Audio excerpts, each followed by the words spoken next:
तो यार कहानी वहीं से स्टार्ट होती है जहाँ पर खत्म हुआ था। अपना जो एमसी था ना उसने फाइनली उस बुढ़े को हरा डाला था। बुढ़ा बोलता है बता आखिर तू है कौन। एमसी भी लाइक वो सब छोड़, पहले ये बता तू तो मर गया था ना, तो फिर तुझे जिंदा किसने कर दिया।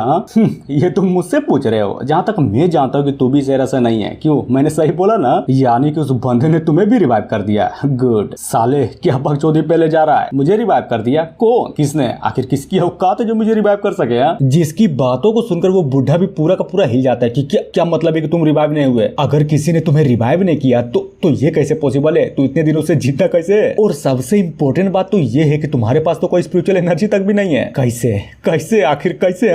जहां पर अगर बात करें अपने एमसी की तो हाँ, वो तो साला उस बुढ़े की बातों को सुनकर पूरा का पूरा कंफ्यूज था और बोलता है कि भाई देख, सबसे पहले तो ये बकचोदी बंद कर कि मैं जिंदा कैसे हूँ और इतने सालों से जिंदा क्यों हूँ। तू पहले ये बता, मैंने जो तुमसे सवाल पूछा ना पहले उसका जवाब दे, समझा। लेकिन उस बुढ़े का क्या, वो तो अपने एमसी की बातों पर घंटा भी ध्यान नहीं देता और अपने आंखों से कुछ तो करने का ट्राई किया जा रहा था और अपने एमसी को बहुत ही गौर से देखते हुए मनी मन सोचता कि नहीं नहीं नहीं नहीं नहीं, इसके पास तो और साला घंटा भी नहीं है। लेकिन जहां तक अगर बात कर इसकी पावर की तो इस बच्चे की पावर फाउंडेशन बिल्डिंग से बिल्कुल भी कम नहीं है। कैसे कैसे, रुको रुको जरा और भी अंदर जाकर देखने दो। नहीं यार, इसका डेंटियन तो पूरा का पूरा खाली है, साला जरा से भी एनर्जी का फ्लक्चुएशन ही नहीं दिखाई दे रहा। अब आते हैं एमसी की ओर, जहां पर वो भी उस बुढ़े को अपने मगर में अपने ख्यालों में देखकर वो भी फुल गुस्सा करते हुए बोलता है कि साले सुनाई नहीं दिया क्या, मैंने तुझसे क्या पूछा, चल जल्दी कर, जल्दी से मेरे सवालों के जवाब दे, समझा। पर बुढ़ा साला यहाँ पर भी अपने एमसी को इग्नोर मार देता है और अपने एमसी के अंदर किसी चीज को देखते हुए वो भी मनी मन सोचता है कि क्या ये तो एक एनर्जी का प्रेजेंस है, आखिर वो है क्या चीज। और जैसा ही गौर से देखता है तब जाकर उसे पता चलता है कि ये तो एक लाइटनिंग है। फिर क्या फट जाती है उसकी। वो जो लाइटनिंग था वो साला कोई नॉर्मल लाइटनिंग नहीं था, बल्कि ये तो वही लाइटनिंग था जब अपना एमसी अपने आप को ब्रेक थ्रू करवाने की कोशिश कर रहा था। याद आया?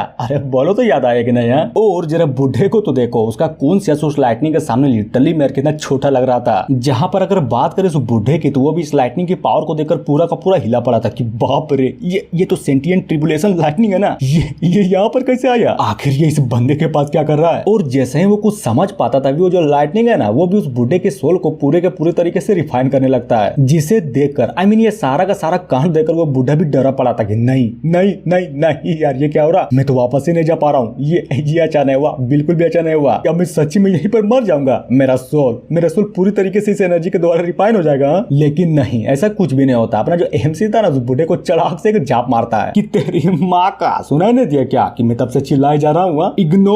इग्नोर मारेगा मुझे, साले कमीने कहीं के काट डालूंगा तुझे। लगता है मुझे तुमसे कोई राज उगलवाने के लिए तुम पर कोई स्पेशल सा मेथड इस्तेमाल करना पड़ेगा। करूंगा, लगता है करना तो पड़ेगा। जहां पर अगर बात करें उस बुढ़े की तो वो भी अपने आप को सही सलामत देकर पूरा का पूरा चौंका पड़ा था कि क्या सच में मैं बाहर आ गया। और अचानक से अपने एमसी के सामने घुटने टेकते हुए बोलता है कि thank you senior, thank you, आपने मेरा जान बचा लिया। अगर आप ना होते ना तब तो सच्ची में मैं वहां पर मर गया होता। बताऊंगा, सब कुछ बताऊंगा, माँ कसम, आप जो भी पूछिएगा ना मैं सब कुछ बताऊंगा। मेन कैरेक्टर, गुड, ये हुई ना बात।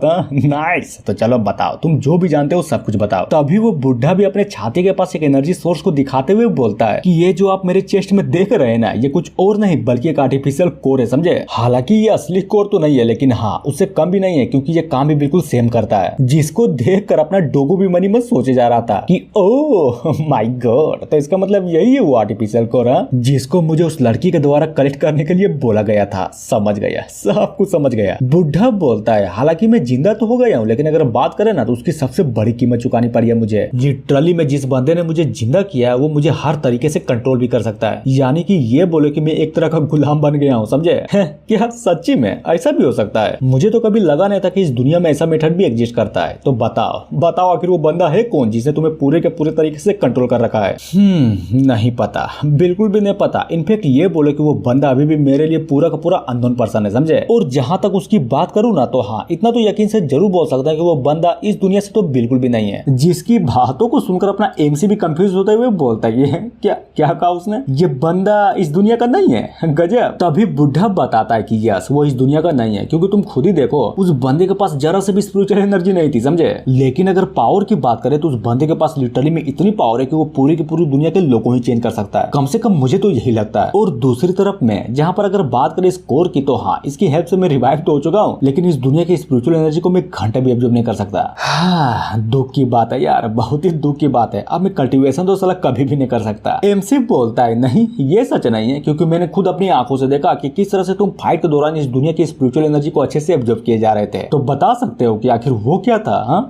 बात तो आपने बिल्कुल सही बोली है, लेकिन वो जो स्पिरिचुअल एनर्जी को मैं एब्जॉर्ब कर रहा था ना, वो मैं नहीं था बल्कि मेरे सीनियर की पावर थी, जिसकी बातों को सुनकर अपना एमसी फुल एटीट्यूड में बोलता है कि ठीक है समझ गया। तो चलो लास्ट क्वेश्चन पूछता हूँ, ये बताओ आखिर मेरे लिंजाओ सेक्ट में आने का तुम्हारा रीजन क्या था? हाँ, अगर झूठ बोला तो सच्ची में ऑन द स्पॉट में यहीं पर तुम्हें जान से मार डालूंगा, समझे? बुढ़ा बोलता है कि नहीं नहीं यार, अगर मैं सच बोलूं ना तो मेरा इस सेक्ट को लेकर कोई भी बुरा इरादा नहीं था, समझे? मैं तो बस यहाँ पर इस सेक्ट के सीनियर डिसाइपल के लिए आया था, जो कि सच्ची में बहुत ही कमीना है, क्योंकि उसने मेरे 20 सेक्ट के डिसाइपल को जो मार डाला था, बस इसीलिए यहाँ पर आया था ताकि उस कमीने से बदला ले सकूं। और सच्ची में क्या वो बंदा इसी सेक्ट का डिसाइपल है? मुझे तो नहीं लगता, क्योंकि देखिए अगर वो सच्ची में लिंजाओ सेक्ट का सदस्य होता तो हेवेली दाव के ऑब्स्टेकल के कारण क्या मैं सच्ची में उस बंदे को इस सेक्ट के अंदर नुकसान पहुंचा भी सकता था? नहीं नहीं, मुझे तो बिल्कुल भी नहीं लगता। इनफैक्ट ये बोलो कि मेरी औकात ही नहीं थी, लेकिन हुआ क्या, उस बंदे का हाथ काट दिया, वो भी इतनी आसानी से। तो बताओ यार बताओ, मुझे तो बिल्कुल भी नहीं लगता कि वो बंदा इस लिंजाओ सेक्ट का कोई डिसाइपल भी है। और जबकि मैं उस बंदे से अपने टीचर को ले चुका हूँ, तो जब भी मैं अपने डिवाइन ब्रीड पर चढ़ूंगा ना, तो शायद हो सकता है कि उन बंदों के कंट्रोल से मैं आजाद हो जाऊं, समझे? जहां पर अपना एमसी भी उसकी बातों को सुनकर मन ही मन सोचता है कि क्या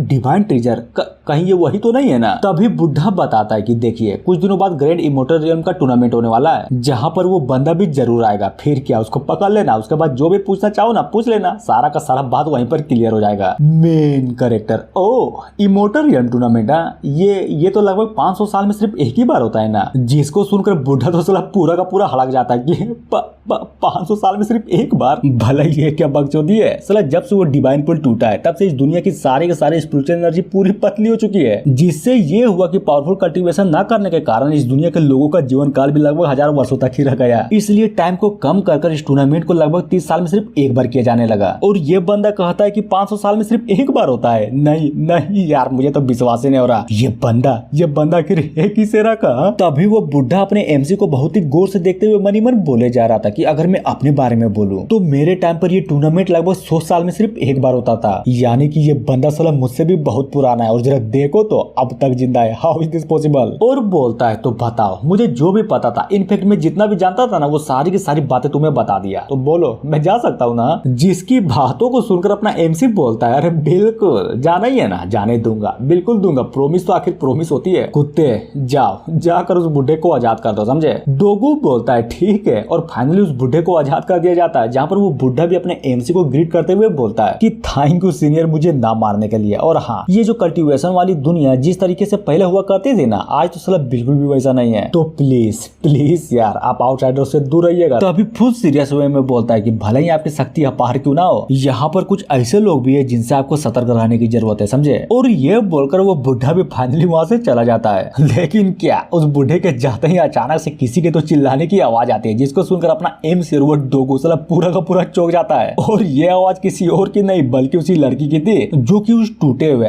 अपने सेट के टूटे हुए टावर को देखकर पूरी की पूरी तरीके से हिली पड़ी थी कि नहीं नहीं नहीं यार, ये क्या हुआ, आखिर ये टावर कैसे टूट गया? एमसी भी लाइक ओह माय गॉड, हाँ मैं तो इस बंदी के बारे में भूल ही गया था। और हाँ, एक और बात क्लियर कर देता हूँ, लड़की पूरी की पूरी तरीके से नॉर्मल हो चुकी है, क्योंकि उसके अंदर जो सोड वाली आत्मा थी वो फाइनली निकल चुका है। तभी लड़की भी परेशान होते हुए अपने एमसी से पूछती है कि जूनियर ब्रदर ये क्या हुआ? अरे यार ये क्या हुआ, आखिर ये टावर गिर कैसे गया? अरे यार नहीं पता, यहाँ पर कुछ ज्यादा खतरनाक लेवल का भूकंप आया था, समझे? जिसकी बातों को सुनकर वो लड़की भी पूरी की पूरी तरीके से डर जाती है कि मम्मी रे ये तुम क्या बोल रहे हो? एक तो साला अपना सेक्ट पूरा गरीब, कैसे कैसे कैसे यार, आखिर ये टावर फिर से कैसे खड़ा होगा? यार इतना तुम टेंशन क्यों ले रही हो? मैंने सुना है कि इस बार की इमॉर्टल टूर्नामेंट में जीतने वाले को कुछ ज्यादा खतरनाक लेवल के रिवॉर्ड मिलने वाले हैं, जिसमें से बहुत सारे स्पिरिट स्टोन्स और कल्टीवेशन रिसोर्सेज भी मिलेंगे। लड़की बोलती है हाँ तो उसमें मैं क्या करूँ? और सबसे इम्पोर्टेंट बात, आखिर तुम बोलने क्या चाहते हो? अरे यार सिंपल, तुम्हारा टैलेंट कुछ ज्यादा खतरनाक है, और जब तुम लड़ोगी ना तो मुझे पूरा का पूरा यकीन है कि तुम उस टूर्नामेंट को बड़ी आसानी से जीत जाओगी, समझे? हाँ यार, बात तो तुमने बिल्कुल सही बोली है, मैं ताकतवर तो हूँ और हाँ टैलेंटेड भी हूँ, यानी कि उस टूर्नामेंट को जीतने का मेरे पास चांस तो है। और ये बोलकर फुल जोश में वहां से निकल जाती है कि नहीं नहीं नहीं यार, इस तरह से टाइम बर्बाद करने की कोई जरूरत नहीं है, मेरे पास टाइम ही तो नहीं है, साला कल्टीवेट करूंगी और कल्टीवेट करूंगी, बहुत ज्यादा कल्टीवेट करूंगी, ताकि उस टूर्नामेंट को बड़ी आसानी से जीत सकूं। जिसको इस तरह से जाता हुआ देखकर अपना एमसी भी मनी मन सोचता है कि नाइस, सच्ची में यार इस लड़की को बेवकूफ बनाना तो लिटरली में बहुत ही इजी है। और बोलता है अब जबकि यहाँ पर सारा का सारा कांड फाइनली निपट चुका है, तो मुझे भी अपनी कल्टीवेशन करके अपनी शक्ति को बढ़ाने में थोड़ा ध्यान देना पड़ेगा। क्या करूं, कोई ट्रीजर की हेल्प ले लूं क्या? हाँ? और इतना बोलने के साथ ही जी हाँ, ये एपिसोड यहीं पर खत्म होता है। तो मिलते हैं नेक्स्ट वीडियो में। So thank you.